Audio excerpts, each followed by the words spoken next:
Assalamu alaikum. We will continue our lessons in fluid mechanics, and in the last lecture I discussed some basic concepts of fluid mechanics. यानी मैंने आपको fluid mechanics के basic concepts बताए थे, उसके अलावा मैंने आपको unit conversion method बताया था, जिसके लिए एक separate lecture था. The unit conversion method is important as it will not only help you in this course but in any course hereafter where you need the unit conversions, and all you've been given are the conversion factors. Okay, moving on, as we were discussing that what is a fluid, I already told you a fluid is anything which can flow. So liquids and gases are fluids. मगर question ये arise करता है, जो मैंने आपको ये भी बताया था कि फ्लूइड को हमें ये तो मालूम है कि लिक्विड हो गया, गैस हो गया, इसको डिफरेंशिएट कैसे करते हैं. इन fluid mechanics the differentiation factor is compressibility. That means a change in volume with a change in pressure, specifically a large change in volume with a small amount of pressure. तो जब आप pressure थोड़ा सा change करते हैं और volume greatly change हो जाती है, इसको हम कंप्रेसिबल फ्लूइड बोलते हैं. And gases are compressible fluid, liquids are incompressible fluid. You apply a lot of force and there is just a small change in volume. Another word is deformation. Gases deform more than liquids do. तो ये differentiation factor है in of fluids in fluid mechanics. इसके बाद मेरा दूसरा question ये था कि what how can you characterise a fluid.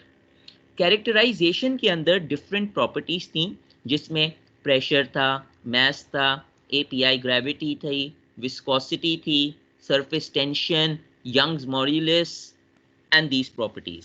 So this is our continuation point because I had discussed some properties in the last lecture, which you can see, and it's already available on YouTube. So I will continue it from there. One of the other fundamental properties in characterizing fluid is density, specific weight, and specific gravity. These are three terms, but more or less they are interrelated. As fluid mechanics deals with continuous flowing liquid, it is convenient to relate mass and weight of fluid to the given volume. यानी fluid mechanics के अंदर आप continuous flow करते हो liquid का या gas, it should be any fluid. It is convenient है कि आप रिलेट कर लो उनके मास और वेट को गिवन वॉल्यूम से. आपको मैंने पहले भी फर्क बता दिया था between mass and fluid. Mass volume, mass is constant, weight is not constant, it depends upon the field. Gravitational force, आपको मैंने ये भी बता दिया था कि mass, weight is a force and mass is measured in kg, उसके units different होंगे. The problem does not lie in the SI unit, the problem would lie in the American system, क्योंकि जहां पर आपका weight आ जाए और force of gravity आ जाए, तो प्लीज आई रिपीट GC यानी 32.124 जो वैल्यू मैंने आपको डिराइव कर दी थी, उससे डिवाइड करना नहीं भूलिएगा दिस वैल्यू, और you will not be able to get your answer in force. American units में the American units में the unit of force is pound force. You need to get this unit pound force, and the only way that you can get this unit is G को GC से divide कर दें. Whether you're using the equation W is equal to mg और F is equal to ma, दोनों के अंदर ये divide होगा जहां जहां G आता है. ma के अंदर क्यों यूज हो रहा है? Because we assume that on earth acceleration of free fall is the same as value of G, जो कि 9.81 मीटर पर सेकेंड स्क्वायर SI में होती है, 32.2 फुट पर सेकेंड स्क्वायर आपके US सिस्टम में होती है. चलें, तो डेंसिटी क्या होती है? Density is the amount of mass per unit volume. आपका कितना मास है, density is the amount of mass per unit volume. Specific weight क्या होता है? देखें, ये वाला फॉर्मूला आपको मालूम होना चाहिए, ये सिंपल फॉर्मूला है, ये बार बार यूज होगा। इस तरह के जो फॉर्मूलेज यूज हो रहे हैं वो मैं आपको नहीं बताऊंगा, मगर अगर कोई मुश्किल फॉर्मूला हुआ तो वो मैं आपको जरूर दे दूंगा। पेपर के अंदर तमाम फॉर्मूले आपको गिवन होंगे, आपको सिर्फ पिक करना होगा। You should know which equation is which. I will not tell you the name of that equation. You should know that name of that equation, but the complicated formulas will be given and I will tell you how to pick those equations in practice. But specific weight आपको मालूम होना चाहिए। Specific weight is nothing but your weight per unit volume. जैसे density is mass per volume, specific weight is your weight per unit volume and it is signified by gamma. SI unit for specific weight is Newton per meter cube. Density is kg per meter cube. Specific weight is Newton per meter cube. So you should know the relation between specific weight and density. American system के अंदर it is pound force per foot cube. Again look, क्योंकि Newton is a force, pound force is a unit of force also. Please do not make a mistake of only leaving it as pound or pound mass, क्योंकि आम तौर पे pound और pound मास को हम मास के units लिखते हैं। तो अगर आप इसको पाउंड लिख देंगे तो मैं या कोई और बंदा भी, we would assume that this is the unit of density. To clarify that mistake, you write pound force per foot cube. अभी तक कोई मसला है? अगर किसी को कोई बात समझ नहीं आई तो मुझे बीच में बोल दिया करें, और बिलफर्ज if I am going too fast तब भी मुझे स्टॉप कर दिया करें, मैं रिपीट कर लूंगा। लिहाजा कि मैं पूरा लेक्चर कंप्लीट करूं and then you tell me to come back. चलें, अब एक टर्म आती है स्पेसिफिक ग्रेविटी, और स्पेशली इन पेट्रोलियम इंजीनियरिंग आप लोग इसको बार बार स्पेसिफिक ग्रेविटी को देखेंगे और आपके सामने आएगी, क्योंकि आपकी पूरी oil industry is based on two things, specific gravity and API gravity. मतलब आप जब ऑयल को आप ब्रेक करते हैं प्लीज माइक्स ऑफ कर लें। जब आप ऑयल को ब्रेक करते हैं in different fractions, the oil is broken on the basis of specific gravity, API या boiling points, they all are interrelated. पर खैर, if we talk about specific gravity, often both the specific weight and density of a fluid are defined in a relationship to a density or specific weight of a common fluid. यानी आपने दोनों specific weight और density of a fluid को आपस में एक relation में कर दिया होता है, एक relation जो density और specific fluid को आपस में relate कर रही है। ये जो reference होती है ना, या relationship होती है, इसको हम specific gravity बोलते हैं। अब ये डिपेंड करता है कि आपका सब्सटेंस कौन सा है या आपका फ्लूइड कौन सा है।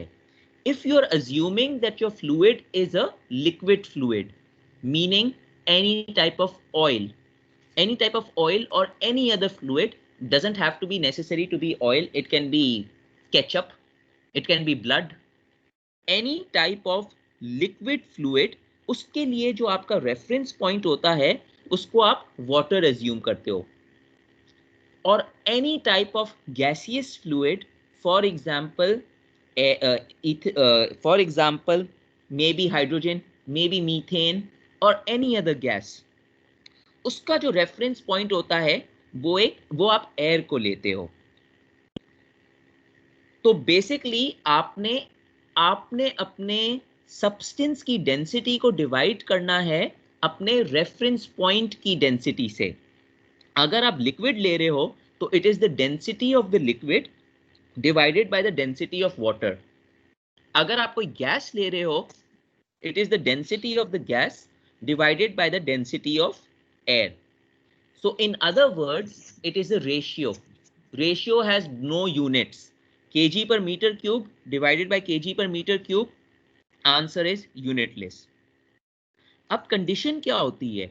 यूजली जब आप अपने रेफरेंस पॉइंट में या तो वाटर को लोगे या तो एयर को लोगे, आपका रेफरेंस पॉइंट जो है वो 4 डिग्री पर होता है प्योर वाटर के ऊपर आपका रेफरेंस पॉइंट 4 डिग्री पे होगा, बिकॉज इस पॉइंट के ऊपर water has its greatest density and hence it is taken as a reference. ये केमिस्ट ने प्रूव किया है कि वाटर के ऊपर 4 डिग्री के ऊपर वाटर की डेंसिटी ग्रेटेस्ट है। ये तो हम समझते हैं कि density of water is 1000 kg per meter cube. It is not that. Density depends upon the temperature. Then अगर 4 डिग्री के ऊपर 1000 kg पर मीटर क्यूब है, मे बी आप 7 डिग्रीज करो तो 999 हो जाएगी, 20 डिग्रीज करो तो और कम हो जाएगी। तो density is specific gravity is directly linked with the temperature. ये अज्यूम नहीं कर लीजिएगा कि वाटर की डेंसिटी हमेशा 1000 kg पर मीटर क्यूब है। ये भी मैं आपको सिखाऊंगा। अगर मैंने आपको क्वेश्चन, एक सेकेंड, कोई क्वेश्चन पूछ रहा था, किसी ने क्वेश्चन पूछा? अगर मैंने आपको क्वेश्चन के अंदर लिखा है, डेटा आपको नहीं दिया है क्योंकि मैं एक्सपेक्ट कर रहा हूं डेटा आप पिक करें। अगर मैंने आपको क्वेश्चन के अंदर लिखा है air at 25 sorry water at 25 degree and whatever process happens to it, आपको आपके पेपर में एक चार्ट मिलेगा। तो 25 डिग्री के लिए अगर आपको डेंसिटी पिक करनी है, I repeat, please do not take 1000 kg per metre cube. आपका आंसर गलत होगा, because density depends upon the temperature. अभी बात करेंगे इसके बारे में। So based on the above, specific gravity दो वेज में डिफाइन हो सकती है। Number one, it is the ratio of the density of a substance to the density of water at 4 degrees. This I'm talking when we are talking about liquids. If in the, it can also be the ratio of specific weight of a substance to the specific weight of water. अगर आप density को reference में ले रहे हो तो unit cancel में density upon density of water. अगर आप स्पेसिफिक वेट में ले रहे हो so it is the specific weight of the substance divided by the specific weight of the water. Density and specific weight cannot be the same thing, even though concept is same, because density के अंदर you are using mass, specific weight के अंदर you are using a force. So definitely both will give different answers, but the ratio would be more or less same. ये गलती अक्सर students करते हैं कि वो रेफरेंस के लिए केजी वो ले लेंगे, डेंसिटी ले लेंगे और एक जगह स्पेसिफिक वेट ले लेंगे। इस तरह आप कर नहीं सकते, मतलब आप एप्पल्स एंड ऑरेंजेस को कंपेयर नहीं कर सकते। हाँ, मगर आप एक ऑरेंज की अगर कोई फैमिली का हो कि मौसम्बी हो, किन्नू हो, माल्टा हो, उनको आपस में आप कंपेयर कर सकते हो। तो प्लीज इसके ऊपर जरा ध्यान दीजिएगा। अच्छा, यहीं पर मैं एक चीज आपको और ऐड कर देना चाहता हूं, क्योंकि आप पेट्रोलियम इंडस्ट्री से रिलेटेड हैं। वैसे तो हम 4 डिग्रीज लेते हैं, ये एक स्टैंडर्ड होता है। पेट्रोलियम इंजीनियरिंग के अंदर मैंने आपको कहा था कि अमेरिकन सिस्टम के अंदर ज़्यादातर इंडस्ट्री चलती है, तो उनका जो रेफरेंस पॉइंट होता है ना, ये स्पेसिफिक ग्रेविटी के लिए, और वो लेते हैं स्टैंडर्ड ऑफ वाटर या standard of air at 60 Fahrenheit. यानी जब आप इंडस्ट्री में जाएंगे तो आपको जो रिलेटिव डेंसिटी लेनी पड़ेगी वो 60 फ़ारेनहाइट पे लेनी पड़ेगी। तो ये याद रखिएगा, this is only for you people, कि मतलब आपकी इंडस्ट्री के लिए 60 फ़ारेनहाइट, ये आपको बुक्स में मिल जाएगा कि 60 फ़ारेनहाइट पे लिया जाता है। तो उधर आप 4 डिग्री के ऊपर नहीं ले लीजिएगा कि भाई डेंसिटी हमने बुक में सीखा था 4 डिग्री के ऊपर, तो 4 डिग्री पे ले लें। It varies from your industry to industry कि वो स्टैंडर्ड क्या रखें। चलें, अब देखें स्पेसिफिक ग्रेविटी। अब मैंने आपको फॉर्मूला दिया है, अगर आपको स्पेसिफिक ग्रेविटी ढूंढनी है इन टर्म्स ऑफ वेट, तो पहला जो फॉर्मूला है that is specific gravity of the substance divided by the specific gravity of water at 4 degree centigrade. दूसरा formula in terms of density है, density of substance divided by density of water at 4 degree centigrade. इन दो formulae में कोई मसला नहीं है, these are again formulas that you should know. Then come under the second line. In the above, the subscript refers to the property of the substance whose specific gravity needs to be determined. और जो W subscript है that refers to those of water at 4 degree. Again आपको क्या लगता है ये specific gravity मैं किस चीज के लिए ढूंढ रहा हूं? कोई आइडिया? लिक्विड के लिए सर। हाँ, कोई भी लिक्विड फ्लूइड के लिए। प्लीज अगर आपके पास गैस हो ना, तो गैस के अंदर ये फॉर्मूला नहीं लग जाएगा, उधर आप डेंसिटी ऑफ एयर लेंगे नीचे। ये याद रखिएगा कि गैस के लिए आप डेंसिटी ऑफ एयर लेंगे, लिक्विड के लिए डेंसिटी ऑफ वाटर लेंगे। अच्छा, the properties of water at 4 degrees are constant. 4 degrees के ऊपर ये जो प्रॉपर्टीज है ना, ये कांस्टेंट निकाली गई हुई हैं। ये आपको डेटा में भी मिल जाएंगी, बुक में भी मिल जाएंगी, और आपको आप कन्वर्ट भी कर सकते हो। किस तरह कन्वर्ट कर सकते हो मैं आपको अभी बताऊंगा। ये जो specific density of specific weight of water है, this is 9.81 kilo newton per metre cube. It's already been found out. आप ये समझ लें ये कांस्टेंट वॉल्यूम है। उसी तरह जैसे density 1000 KG per metre cube होती है 4 डिग्री पर, ये भी आपको मालूम है।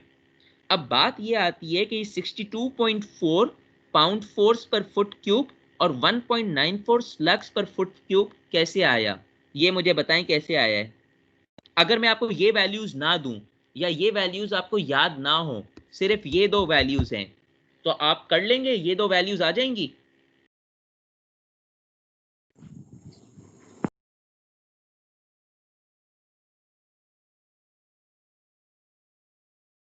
यस ये सर, केजी को स्लग्स में कन्वर्ट कर लेंगे और बस, मीटर क्यूब को हाँ, फुट क्यूब में कन्वर्ट कर लेंगे। बस यही, इसीलिए मैंने आपको यूनिट कन्वर्जन सिखाया था।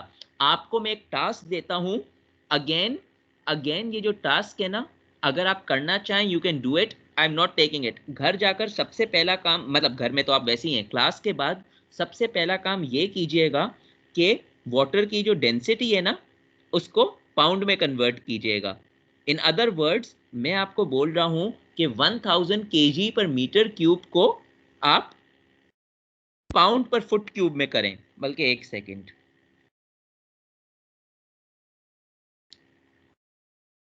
we'll just do it over here। उसका आपको सामने दिख जाएगा, the answer is going to be 62 point something। तो ये जो 62 point something वैल्यू आई है ना, 62 point पाउंड फोर्स पर फुट क्यूब, ये सिर्फ यूनिट कन्वर्जन से आई है। And this is why I was focusing on unit conversion. Look,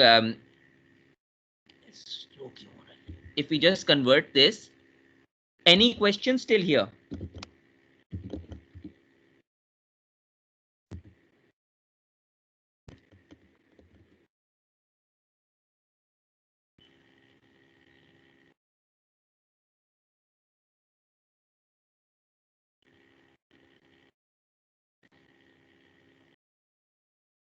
देखे ना, 62.428 पाउंड्स पर क्यूबिक फुट।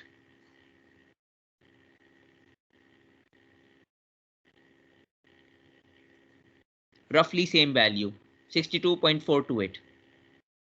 अब यहां पर इन्होंने स्लग्स में दिया है, स्लग्स पर फुट क्यूब, पर अगर मैं 1.94 स्लग्स पर फुट क्यूब, अगर मैं इसको पाउंड्स में लेकर जाता ना, पाउंड मास में, because pound mass is also a mass of, is also a unit of mass, pound mass per foot cube, so my answer would have become 62.428। Try it at home, you will understand it. तो ये मैं बोलना चाहता हूं कि अगर आपको सिर्फ दो वैल्यू मालूम है, यानी एसआई यूनिट के अंदर 9.81 kilo newton per metre cube, 1000 KG per metre cube, you can convert into any unit, it doesn't matter.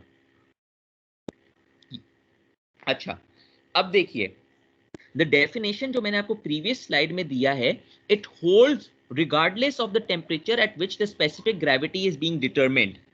यानी ये जो रिलेशन है ना, specific gravity upon is the what we call relative weight of the substance divided by the relative weight of the specific weight of the water, it holds कि आप इसको 40 degree पे करो, 60 डिग्री पे करो, 80 डिग्री पे करो, कोई भी वैल्यू पे करो, डेफिनेशन चेंज नहीं होगा। Nevertheless, the properties of the fluid will vary with temperature। यानी आपकी जो टेम्परेचर की जो प्रॉपर्टीज है ना, वो वैरी करेंगी, क्योंकि जाहिर सी बात है जब टेम्परेचर चेंज होता है तो प्रॉपर्टीज चेंज होंगी, मगर equation is going to be same. कि इक्वेशन का मतलब ये कि अगर आपको कोई डिफरेंट टेम्परेचर पे करना है तो आप उसका रेफरेंस पॉइंट डिफरेंट टेम्परेचर पे लोगे. Water at 4 degrees is not same as water at 50 degrees. Density of water at 4 degree is much more than density of water at 50 degree. मैं आ रहा हूं चार्ट के ऊपर in case if anyone has questions. In general, the density decreases with an increasing temperature. यही बात मैं आपको कर रहा था कि 4 डिग्रीज के ऊपर आपकी डेंसिटी मैक्सिमम है 1000 kg पर मीटर क्यूब. उसके बाद अगर आप टेम्परेचर बढ़ाते रहो तो आपकी डेंसिटी भी कम होती रहेगी. क्योंकि डेंसिटी कम होगी, इनडायरेक्टली आपकी स्पेसिफिक वेट भी कम होगा, स्पेसिफिक ग्रेविटी भी कम होगी. तो ये याद रख लें कि density, specific gravity, specific weight, तीनों का लिंक टेम्परेचर से है. Higher the temperature, all of them are going to decrease. दूसरा वर्ड स्पेसिफिक ग्रेविटी का होता है relative density. Why is it called relative density? It is called relative density because it is your specific gravity, it is your density calculated with reference to a given density. आप relative to something कर रहे हो, इसीलिए इसका नाम relative density भी कहा जाता है. अब ये देखें chart. I don't want you to look at column number 3 and column number 4 as yet. We will do that later when we do viscosity. My focus is column number 1, 2 and 3. Temperature 0 से लेकर 20 तक देखें. 0 से 20 तक अगर आप देख रहे हैं, 15 तक मेरे पास क्या हो रहा है? Specific weight 9.81 kilo newton per metre cube, 9.81 kilometre पर मीटर क्यूब, 9.81 किलोमीटर पर मीटर क्यूब, 9.81 किलोमीटर पर मीटर क्यूब. डेंसिटी 1000 1000 1000 1000. 20 के ऊपर 998 आ रही है, 25 के ऊपर 997 आ रही है, 30 के ऊपर 996 आ रही है. अब let me give you a small example. अगर मैं आपको एक क्वेश्चन दूं जिसके अंदर आपकी डेंसिटी यूज हो रही है, let's say I want to calculate rho G H. Rho G H आपको मालूम है क्या होता है? किस चीज का कैलकुलेशन है?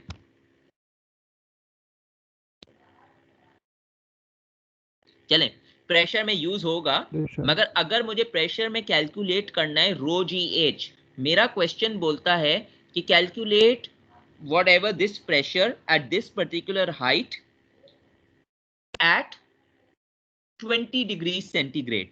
सही है? ये क्वेश्चन के अंदर आपको दिया गया होगा कि टेम्परेचर क्या है, 20 डिग्रीज, 40 डिग्रीज, जो भी. लिक्विड भी आपको दिया हुआ है, वाटर. तो अगर क्वेश्चन में 20 डिग्रीज है तो आप रो की वैल्यू क्या लेंगे? अगर डेंसिटी में जाना है, नॉट इन स्पेसिफिक वेट, आप रो की वैल्यू लेंगे 998. अगर डेंसिटी आपको ये नहीं मालूम है कि 15 और 20 के बीच में क्या है, तो अगर मैंने आपको टेम्परेचर 19 दिया है, 20 नहीं टच हुआ है, या इवन अगर 19.5 या 19.9 दिया हुआ है, तो based on this chart you are going to take for 19.9 1000. For moment it touches 20 you take 998. सही है? बात समझ आ रही है?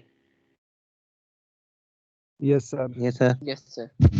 अगर मैं आपको टेम्परेचर देता हूं 40, तो आप डेंसिटी लेंगे 992. मैं अगर आपको वैसे अगर टेम्परेचर रेंज दूंगा तो मैं आपको इन्हीं एग्जैक्ट वैल्यूज के ऊपर दूंगा. आपके क्वेश्चन डिजाइन इस तरह होते हैं. और अगर बीच में कोई वैल्यू आ गई, जैसे 13 आ गया या 12 आ गया, वैसे तो it can be calculated, but I think it's going to be a bit high for your level at this moment. अभी आपने वो कोर्स नहीं किया होगा.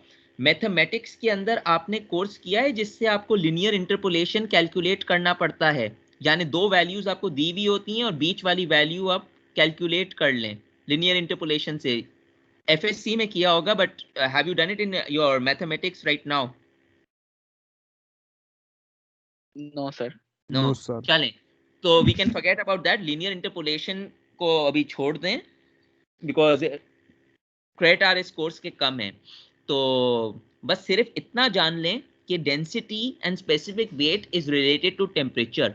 तो आप अगेन माय बॉटम लाइन और the whole crux of this statement is कि अगर मैंने आपको वाटर की डेंसिटी, वाटर की प्रॉपर्टीज ढूंढ रहे हैं और टेम्परेचर अगर 4 नहीं है, कोई और है, तो वाटर की डेंसिटी अज्यूम नहीं कर लीजिएगा कि 1000 है। हमें सिखाया इस तरह जाता है कि हर कंडीशन में हम वाटर को 1000 लेते हैं, but it depends upon the temperature. When I start doing my questions, we will see question by question the effect of how we are able to read these charts and tables, because in your exam you will get multiple charts and tables, because fluid mechanics ही ये कि आपको ये tables और graph से information extract करना है। तो ये बात समझ आ गई ना अब कि आपको किस तरह एक्सट्रैक्ट करना है इसको। अब ये जो मैंने टेबल बनाई है ना, ये goes all the way to 100, यानी अगर मैं आपको 95 देता तो आप 962 पिक करते, अगर मैं आपको 100 देता जो कि स्टीम हो जाती है, आप 958 पिक करते। किसी ने अगर ये वैल्यूज देखनी है तो अपनी fluid mechanics, applied fluid mechanics की अपेंडिक्स ए में जाकर देखिएगा, उसको मैंने यहाँ पर लेबल भी कर दिया है। This chart can easily be seen in appendix A. अब वो जो पीछे वाला चार्ट था ना, वो था एसआई यूनिट्स के अंदर। यूएस यूनिट्स के अंदर भी वही चीज है। यूएस यूनिट्स के अंदर आप ये देखें कि एनी वैल्यू फ्रॉम 32 टू 60 आप 62.4 फीट क्यूब लेंगे स्पेसिफिक वेट, या उसकी डेंसिटी स्लग्स के अंदर 1.94 होगी। पर ये देखिए कि जिस जिस तरह टेम्परेचर बढ़ रहा है उसकी भी डेंसिटी और स्पेसिफिक वेट कम हो रहा है। तो प्रोसेस वही है कि अगर आपका सिस्टम एसआई में है या सिस्टम आपका यूएस के अंदर है, दोनों के अंदर the property is same. Specific weight, sorry, density is going to decrease with temperature. As a result, specific weight will also decrease as temperature, and this will automatically decrease the specific gravity, because the relation of specific gravity is based on density upon specific density, or weight upon specific weight of water.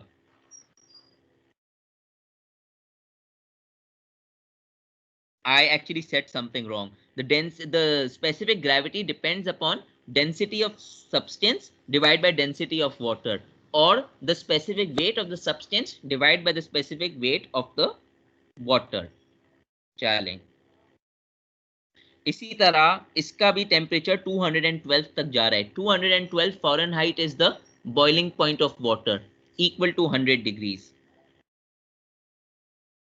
The relation between density and specific weight, अगर आपको मैंने specific weight दिया हुआ है कोई चीज का, यहां पर तो वाटर था, वाटर का तो आपको मालूम है 9.81 kilo newton per metre cube होता है, और आपको ये भी मालूम है कि वाटर का 1000 होता है केजी पर मीटर क्यूब। मगर अगर मैंने आपको कोई और लिक्विड दे दिया, लेट्स से मैंने आपको ब्लड दे दिया, आपको मैंने केचप दे दी, इन चीजों का तो आपको मालूम नहीं है ना। So you should know this relation. Again it's a simple relation. With this relation you can calculate your specific weight और योर डेंसिटी। दोनों में से एक चीज आपको कैलकुलेट करनी पड़ेगी। कैसे कैलकुलेट होती है? आपको often the specific weight of a substance must be found when the density is known, और वाइस वर्सा, यानी other way around. They are related by, ये इक्वेशन याद रख लें कि स्पेसिफिक वेट जो है ना वो रो जी है, मगर ये स्पेसिफिक वेट रो जी जो है ये डेंसिटी को लिंक कर रहा है स्पेसिफिक वेट के। That is one form of specific weight. दूसरा form of specific weight is linking the weight with volume. तो इसमें कंफ्यूज नहीं हो जाइएगा कि इधर आपने ये इक्वेशन लिखाया, इधर आपने ये इक्वेशन लिखवाया। ये भी अगर आप डिराइव करेंगे, इसको ब्रेक करेंगे तो वही इक्वेशन आएगा। मगर मेरा कहने का मतलब है स्पेसिफिक वेट के दो फॉर्मूले होते हैं। एक जो होता है वो रिलेट करता है वेट विथ वॉल्यूम, और वेट विथ वॉल्यूम से भी आप डेंसिटी ढूंढ सकते हैं क्योंकि आपका मास का एलिमेंट होता है। और दूसरा स्पेसिफिक वेट का फॉर्मूला होता है rho g. Rho means density, g means acceleration of free fall या ग्रेविटी। अच्छा, आप लोग में से बताएं कि कोई भी बता दे मुझे, ये तो चलें एसआई यूनिट्स के अंदर है। अगर मैं आपको रो देता, अगर मैं आपको बोलता स्पेसिफिक वेट ढूंढें और डेंसिटी मैंने आपको दी हुई होती 60 pound mass per foot cube और स्पेसिफिक वेट ढूंढना चाह रहा हूं, तो आपको क्या करना पड़ता?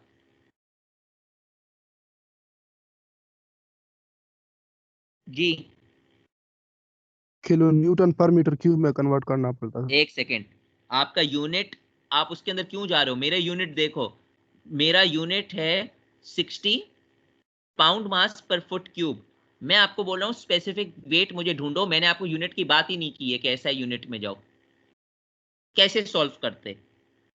सर जी को जी सी से डिवाइड करते हैं। जी, ये करना नहीं भूलिएगा, मैंने शुरू में ये बोला था कि जी को जी सी से डिवाइड होता, तो अगर इस चीज का आपको स्पेसिफिक वेट ढूंढना पड़ता तो आपका specific weight would have been nothing but 62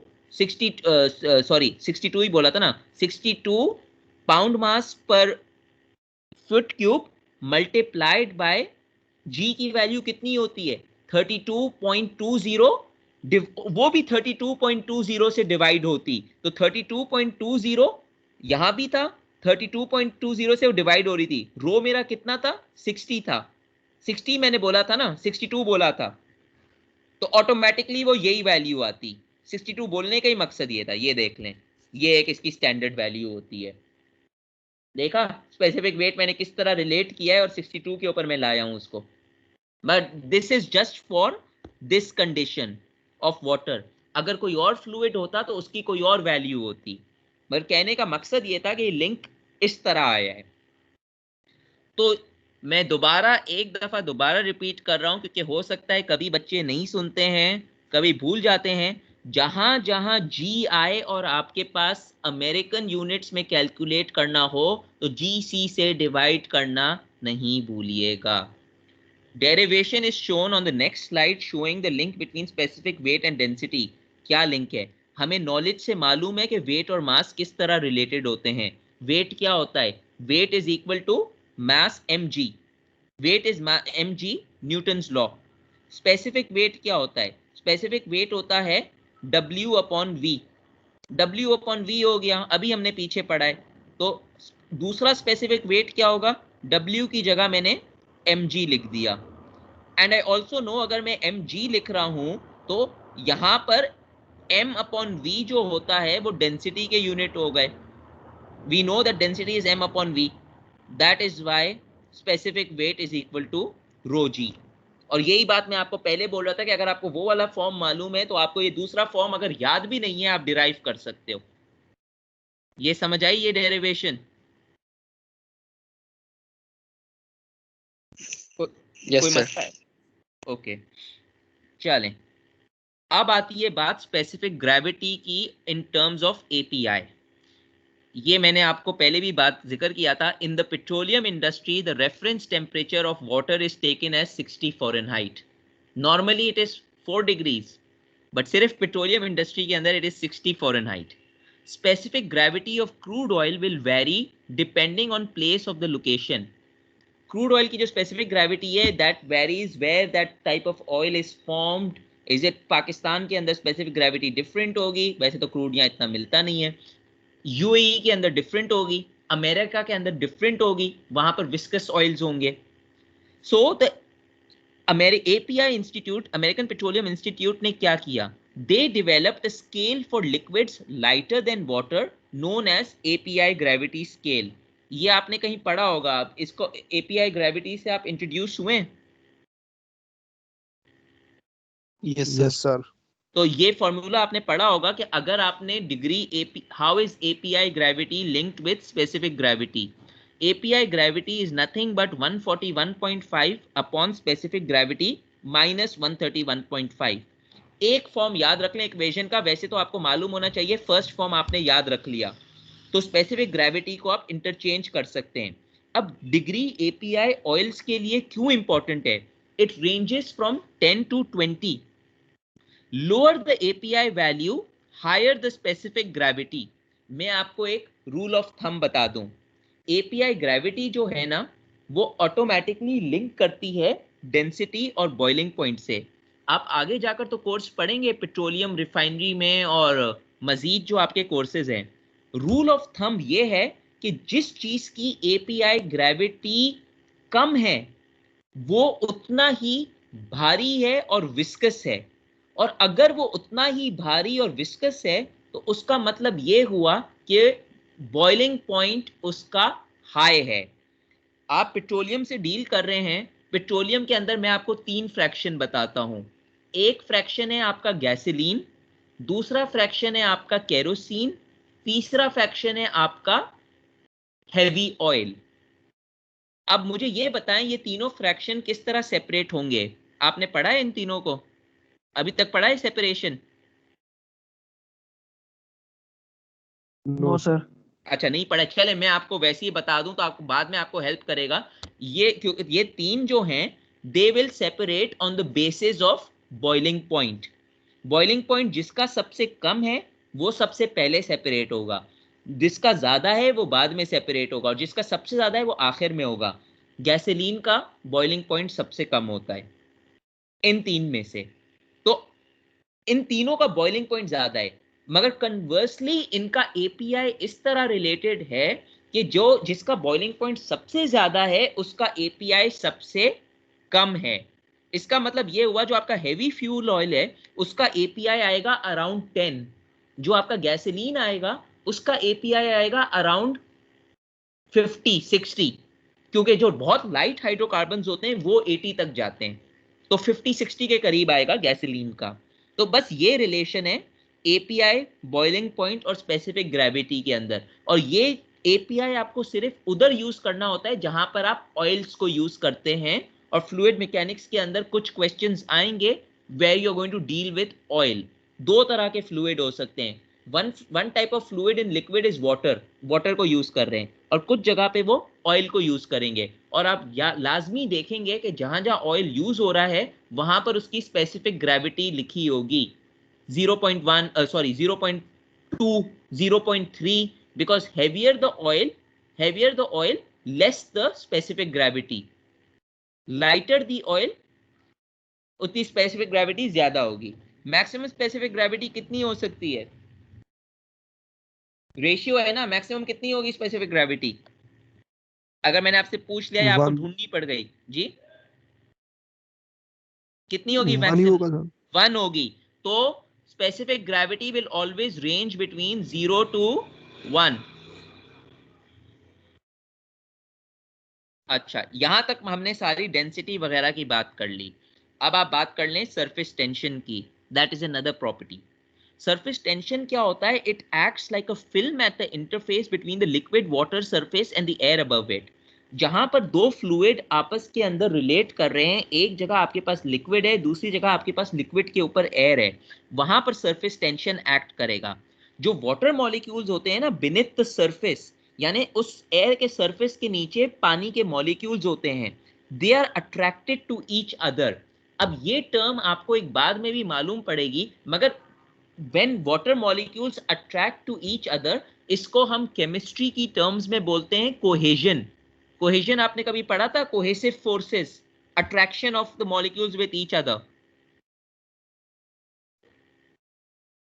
और ये जो वाटर मॉलिक्यूल्स होते हैं they are defined as the work per area required to move the lower molecules to the surface of the liquid.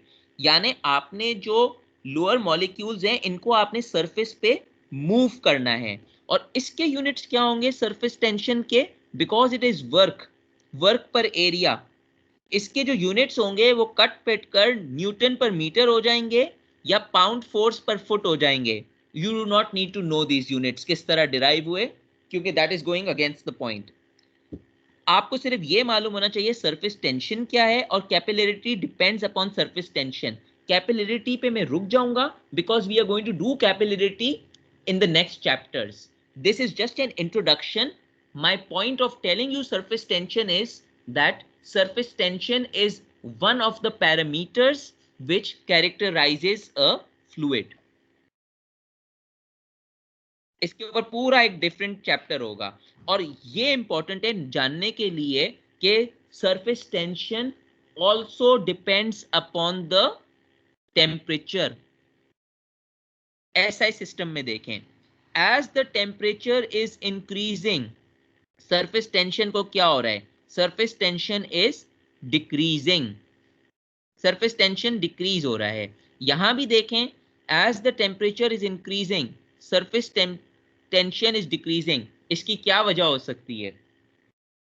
इसकी ये वजह है कि जब सरफेस टेंशन इंक्रीज होता है ना, सॉरी सरफेस टेंशन नहीं, टेम्परेचर इंक्रीज होता है, तो वो जो कोहेसिव फोर्सेस है ना अपनी मॉलिक्यूल्स के ऊपर, वाटर मॉलिक्यूल्स के ऊपर, वो वीक होना शुरू होती हैं.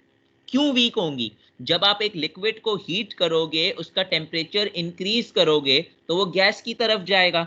गैस की तरफ जाएगा तो उसकी ऑटोमेटिकली काइनेटिक एनर्जी इंक्रीज होगी.